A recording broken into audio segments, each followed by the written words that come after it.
Welcome back to Road Gang Radio. Join Jimmy Mack and Lindsay Lawler's Gang of the Airwaves by subscribing to Radio Nemo on YouTube. We celebrate all kinds. Make it official. After all, if you're listening, you're already in the gang. The Road Gang. Hey guys, welcome back. Leonard Aberman and Jeff Cohen have been through thick and thin, and I mean it can also be barbecue sauce I'm talking about. First meeting when they were thrown together to run a local Cub Scout pack. I resemble that remark. They overstayed their welcome, having to do something to satisfy their boredom. The Baseball and BBQ Podcast was born. Leonard works with insurance companies, and Jeff works as a sales operations specialist. Unfortunately, podcasting does not pay the bills. Oh, I hope you're absolutely wrong about that, but they are having fun at it, meeting new people and taking them places where they never thought they would go. And by the way, you couldn't ask for a better title that plays right into my wheelhouse. They are the host of Baseball and BBQ and BBQ. You can find them, by the way, on the socials over at baseballandbbq.weebly, WEBLY.com. And they're Baseball and BBQ, one word, on the X, formerly known as Twitter. Baseball and BBQ, the actual word barbecue, on Instagram, and Baseball and BBQ on Blue Sky. Bullet to Blue Sky. It is our pleasure to welcome our new friends, by the way, Leonard and Jeff. Welcome to the show and good morning. Good morning. Hello, Thank you. Jim Mack. Good morning to you both. Leonard, we'll start with you, and we'll just kind of start by digging in, and we'll get to baseball here in a little bit, but the people who sponsor this studio, their president and I have a deep love of barbecue to the point where on the 4th of July, we will actually line up outside of barbecue joints run by North Carolinians in the city of New Orleans to get our hands on barbecue. Where does yours love come from? And then, Jeff, I'm going to throw you the same question. Okay. Yeah, my love of barbecue is just it comes from my childhood. You know, I remember being with my dad, and we'd have the little Weber kettle, and he'd do the charcoal, and you know his hands would get filthy, and then he'd pour on all the lighter fluid and burn the chicken, and that was good. and then years later, you know, we got a gas grill, but years later, I started to, you know, watch all the shows on TV, all the barbecue shows, and I said, you know, I would love to do that. So I got myself a Weber Smoky Mountain. It's a bullet smoker, like a water. It looks a little like R2D2 almost with the dome, and I started cooking with it, and I love it. I fell in love with it, did all the research that I could on it, looked into buying additional smokers, and it just kept growing from there. I'm going to pivot to Jeff here really quickly and ask somewhat the same question, but there's something, by the way, that that Leonard brought up, that Len brought up in the conversation, is that, you know, often we're drawn to something, we really enjoy it, and then we realize that we enjoy it to the point where we're actually reading the manual, that we're actually digging into the manual, we're actually going online and looking at YouTube videos to figure out how to kind of maximize our use of this. That can be with a gaming system. It can be with a particular show or a podcast that we dive deep into. But we get so intoxicated by the possibility of, like, really not so much mastering it, but really kind of enmeshing ourselves in the culture that we throw ourselves headfirst into it. Now, I know for baseball, we'll get into that in a second. You guys are steeped in it in the same way that I am. But Jeff, can you talk about your own love of barbecue through that filter? Is that a fair place that you end up? Yeah, that's definitely a fair place. I mean, I've also been watching the show, looking at some YouTube videos, but I got to admit that my love from barbecue has been enhanced with my friendship with Leonard, because I just use charcoal and just put stuff on the grill, or use the Weber with the propane, you know, gas grill. But now, being friends with Leonard for all these years, I'm doing smoking. I'm hanging hanging ribs in the pit barrel, smoking on the Traeger, using pellets. So I've really learned a lot just from my friend Leonard. Well, let me follow up with that, Jeff, because like I said, learning from somebody and be like, that's neat, that's neat. Has there been anything where you've been like, oh man, that's the truth? You know, I was taught by a friend of mine, even with charcoal briquettes. He one time said, "Man, you're putting your briquettes wrong." And I'm like, "Well, what do you mean?" He says, "You need to put them on a slope." He said that way you can move stuff over to one side of the grill and let stuff kind of sit and take a long cook, and let the stuff on the other side get a really kind of intense heat. And I never thought about that, and the idea of that slope, of actually taking the time to put together a slope. And then another friend of mine, this is the greatest hack of all time. He said, if you want hot dogs that taste grilled but are still plump and not shriveled, he's like, go get yourself a cast iron skillet, fill it with water and olive oil, throw the dogs in there, and when they're good and rolling and boiling, then put them on the grill. It was like the greatest, so simple, but like the greatest hack. Has there been anything for you where you've been like, oh, I'm never not doing that again? Well, I never knew what a chimney starter was before Leonard. But yes, doing those you just mentioned those hot dogs. I always put them on the grill. But what you just mentioned, my brother-in-law does that, and they come out so good. So yes, I've been learning all those new hacks, and what you talked about, having the coals on one side. You're talking about indirect and direct cooking. It's all been new to me the last 15, 20 years. Len, I'm going to tell you this too. The last hack that I will share that you guys, of course, know is my brother, actually, my oldest brother, makes really good barbecue chicken, which, of course, has always eluded me. And I said, dude, how do you knock it out the park? And he says, I knock it out the park by starting the day before. And I said, what do you mean? He goes, if you think I'm not putting all that chicken on pans in the oven and semi-cooking it before it comes out, he said, you won't find any pink chicken, and you won't find any chicken not having juice inside of it, because I've made sure. And then he told me this is true. He said, put the chicken in the fridge before you go to bed. He goes, it actually tastes better after it spends the night in the fridge. He said, then put it on. And I got to tell you, it was a game changer. It was a game changer. So in your deep love of this, can you tell us, is just like Jeff did, and by the way, Jeff, the chimney thing for me, when I discovered the chimney, I was like, oh my God, it's like my life will never be the same again.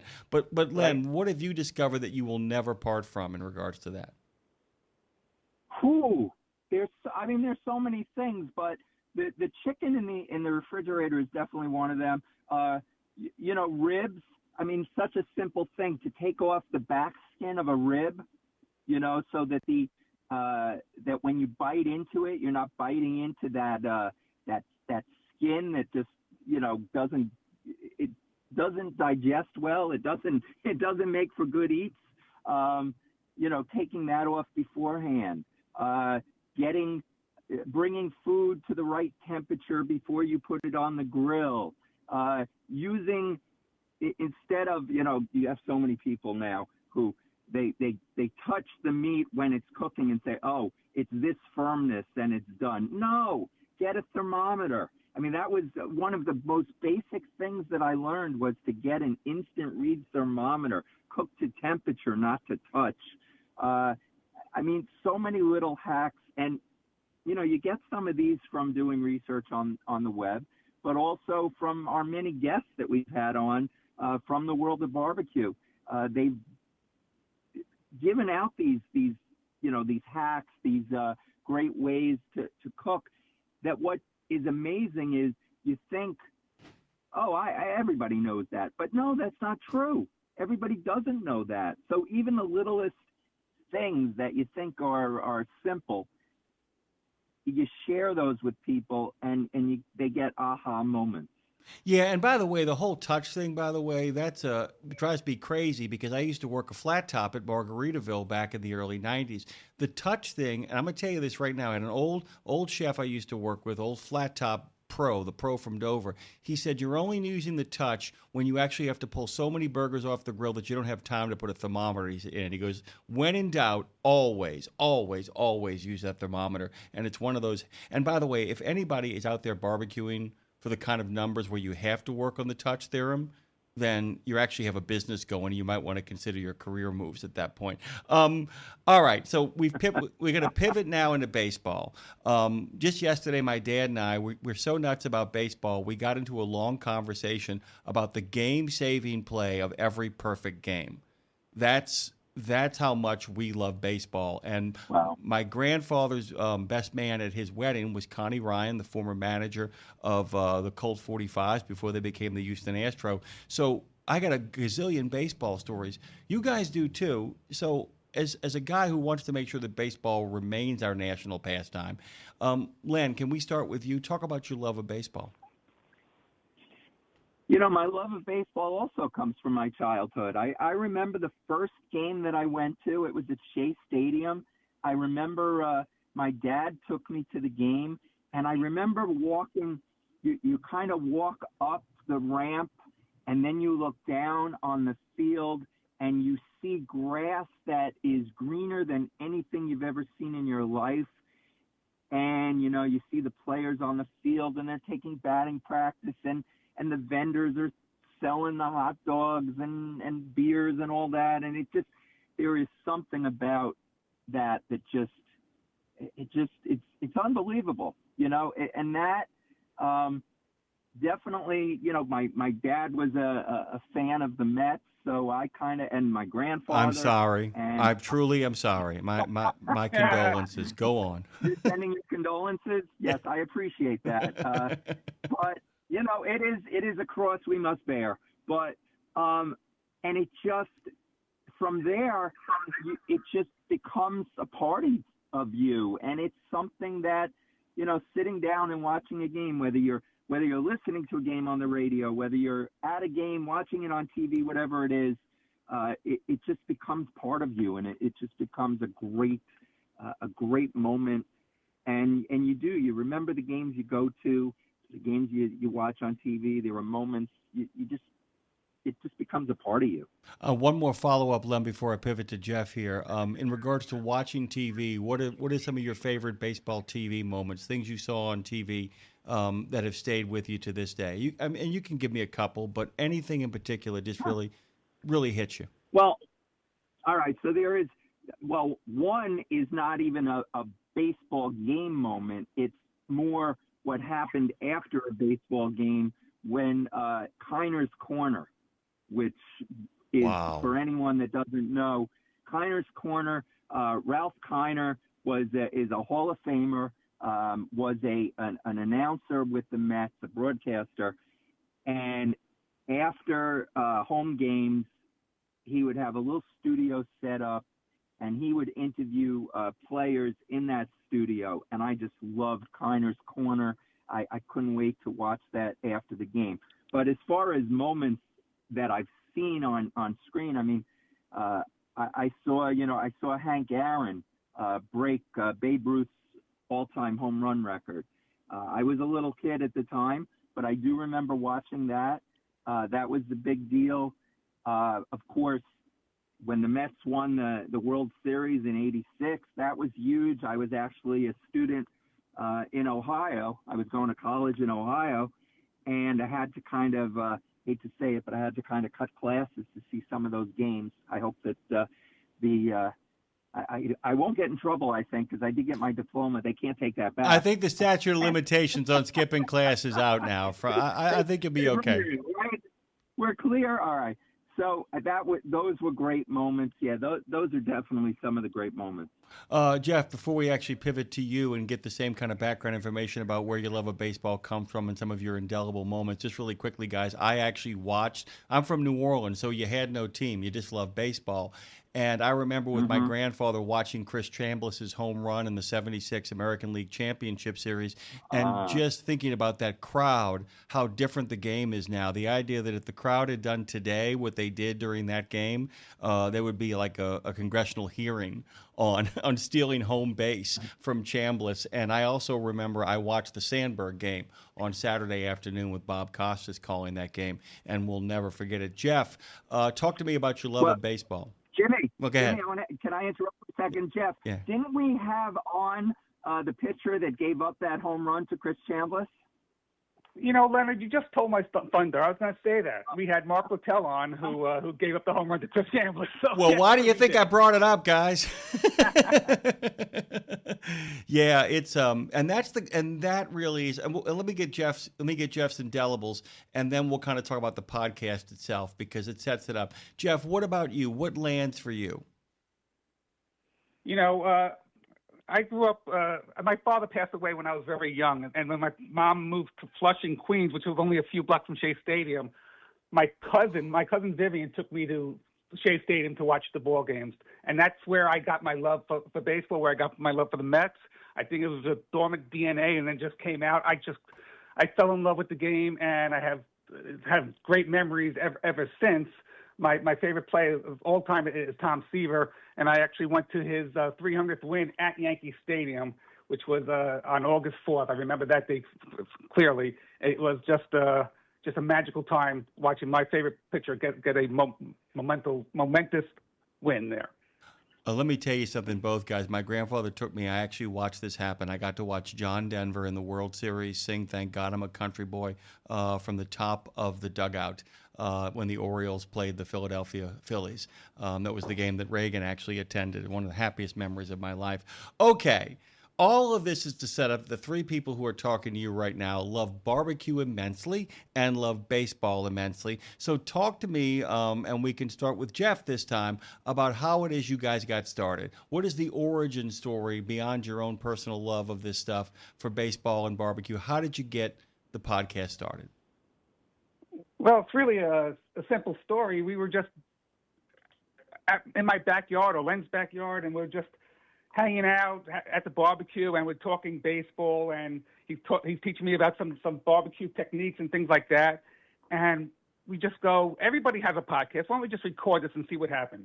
And I know Len will tell you that the first time we recorded, I did all the research on how to get this stuff onto the web and uploading and things like that. But when we first started out, we had no idea. I mean, talk about nothing. We knew nothing. We got a little microphone off of Amazon. We stood in my room, and we just both talked into the microphone and into the computer, and somehow it sounded terrible.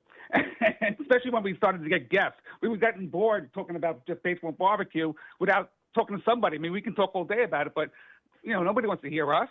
So we got some guests, and we would call them on the phone. And we had a lot of crackling, and so it was just not great sound until our friend who we met through Baseball and Barbecue, Greg Reppy, gave us definitely some techniques and how to improve our sound, and then that really was our takeoff. So it really just started BSing in the backyard around the grill. That's simple. I want to also point out, guys, he said everybody has a podcast, and we've actually made this joke on the air before. You should be proud of these two men, Leonard Aberman and Jeff Cohen, and I want to make this really clear, guys. A lot of people have a podcast. They peter out around between like 10 and 25 episodes. We got 305 episodes as of right now, correct? That's where we're at the 305th episode. I got that right, Len? That's correct. That is correct. Okay, Yeah. I want to make sure that's clear. Mm-hmm. A lot of people have a podcast. A lot of people don't have a podcast that gets past episode 100. So well done on that. And Len, as you guys began to discover what was, kind of going on here, you just kept doing it until you got better. Is that a fair assessment? I mean, that just a sense of like, I'm just going to stick to this because I'm enjoying the company of my friend. Is that kind of the basic foundation of all of this? Yeah, sure. I mean, until we got better, we're still getting better. It's amazing. Every time I hear a show, I think, oh, I should have asked this, or we could have done that, or let's do this. So we're never resting on our laurels. We're always trying to get better. It's not that the caliber of the guests are getting better, because our feeling is everybody has a story. So whether we're talking to Steven Reichlin, a barbecue god, or Sandy Alderson, the general manager of the Mets, or not anymore, but or Marjorie Adams, the great granddaughter of Doc Adams, who basically is one of the founders of baseball, and on and on. We keep trying to improve and get better. But yeah, I'm the one who does like talking, and Jeff shuts me up because. Well, let me just say what you think. Go ahead, Jeff. If I can interrupt here, sometimes we get our guests. We scour. We ask through Facebook or some connections. We go to a dinner every year to New York State Baseball Hall of Fame. We go there. We meet some people. But our guests, sometimes there's a connection between baseball and barbecue. And we've had that with several of our guests, and that was Howard Johnson, who's now become kind of a buddy. I mean, we've met him several times, and he's a great guy. We know Steve Traxel, who pitched for several teams. He lives out in California, but he loves his Traeger. And a lot of these players, they love doing both. Jeremy Outfeld, he pitched for the Giants in those 3 World Series teams. He has a Traeger and loves doing what he does. So, yeah, a lot of times baseball and barbecue actually comes together. Oh, yeah. I mean, and by the way, I mean, you know, one of our associates actually does a lot of their broadcasting out of Kansas City. I think anybody who spent any time at Kauffman Stadium would tell you that baseball and barbecue are actually tied at the hip to a large degree. You guys have had some celebrated authors. Baseball Gaijin is a terrific book. Chasing the Dreams of Japan and Back, a great episode. You've actually had the great-grandson of Babe Ruth on the show, just for a lot of nostalgia there. I mean, there's a lot of great stuff that's going on. And I was kind of upset because when I found out you guys were coming on, I was desperately trying to figure out, do I go back to the beginning? Do I listen to the last couple of episodes? How do I kind of keep up with this? But the best part is that while you guys do work in a continuum of previous episodes, everything always feels, it's almost like a baseball season. Each episode begins anew. With you guys making new discoveries and kind of finding some new joys. Let me ask you both philosophical questions here, and we'll start with Len. We talk about the idea of that connection between baseball and barbecue. What do you feel like from, be a poet for a second. What do you feel like the real connection there is? Because I've got some thoughts on it as well, but I would love to hear you guys talk about that. Well, I mean, the connection is, you'll have people say, well, they're both American staples, baseball. I mean, it's, apple pie, baseball, barbecue. I mean, what do you do on the 4th of July? You barbecue and you watch a game, or you listen, or you go to a game. I mean, they're 2 American staples, but they're also, both of them, well, now baseball has, the time clock, but both barbecue, and I'm talking about low and slow barbecue, there's no time involved. There's, it may take hours. You don't say, oh, I'm hungry. Oh, let me make you a brisket. It's a process.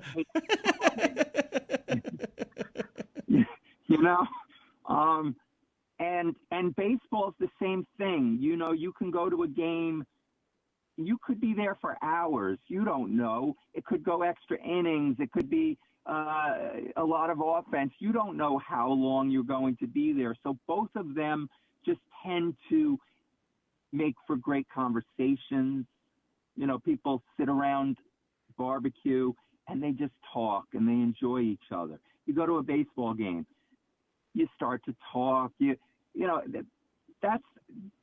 have that commonality. It's a great thing, the 2 of them.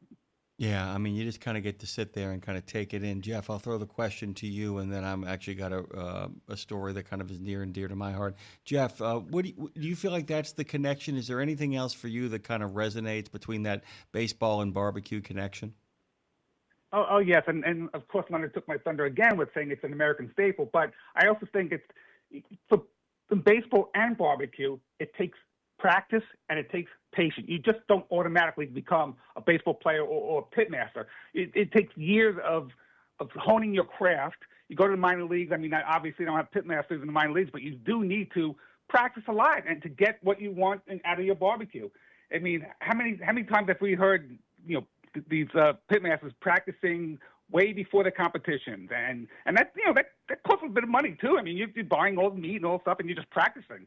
But yeah, it takes practice and patience to become. That's what the commonality is.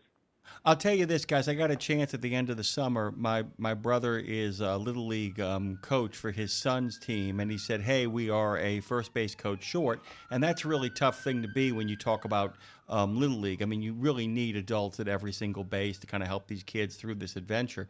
And I swear to God, I hadn't had this feeling since I was like 11, walking through fresh-cut grass and smelling that clubhouse full of all the barbecue they were making while approaching and hearing the shouts of young boys just kind of throwing the ball around, hearing the smack in the glove, the crack off the bat, all of that kind of stuff, and that long walk to kind of get ready for it. And I thought about the fact that those guys in that clubhouse had been making that stuff since about 9 o'clock that morning, 10 o'clock that morning, to get ready for the first pitch at 12:30 that afternoon. There really is a marvelous sense of time that both baseball and barbecue slow down time, do they not, Len? I mean, they really do, and they force you into a different rhythm that often goes against the very nature of what American society feels like today. I know you love all your guests. Have there been any guests that you've gotten where you're like, I can't believe I got them? Oh my God, I'm so thrilled and excited that they're here. Who for you, Len? And then we got to wrap this up with Jeff will give an answer to. Yeah. Well, okay. So they say you never forget your first. And our first guest was Bob Kendrick. At the time, Jeff and I, this is, how Jeff said, we were just talking to each other, and we said, you know what, I think we need to get a guest. And it was close to around Black History Month. And we thought, let's do something on the Negro Leagues. And we looked it up, and we see that there's a museum in Kansas City, the Negro Leagues Baseball Museum. I contacted them. They put me through to the president, Bob Kendrick. I left a message. He called me back. He came on the show, and I didn't realize at the time who he was, and now I do. If I had known, I would have been a little nervous, but I wasn't, because I didn't know how big a figure he was in baseball. But Bob Kendrick, an incredible storyteller. My feeling is one day he should be in the Baseball Hall of Fame because he is such a representative of the game. But he was our first. And so when we did our 200th episode from Kansas City, we got to meet him. And I gave him a hug. And the emotions came out because, you work very hard on this show. Jeff and I put hours into this show. And he had been on numerous times. And when I met him, it just something inside me, just like I felt like a special bond with him.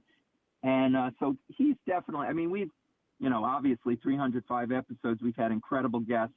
Jeff, I'm sure will give whoever. But Bob Kendrick, like I said, you never forget your first. Jeff, let's get an answer from you because, man, I can't believe we're out of time here, but give it a shot. Well, I want to make clear. Len is more the barbecue guy. I'm the more baseball guy. Len is, I love to do barbecue too, obviously, but I'm going to list a couple of baseball players who've come on our show, which I can't believe we got. We've had Bobby Valentine on our show, which is unbelievable. That's a great get. That's a great get, dude. That's a great get. Go on, please. Yeah, Buck Showalter came on our show. Exactly right.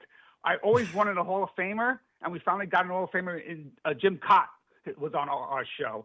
And give the great stories?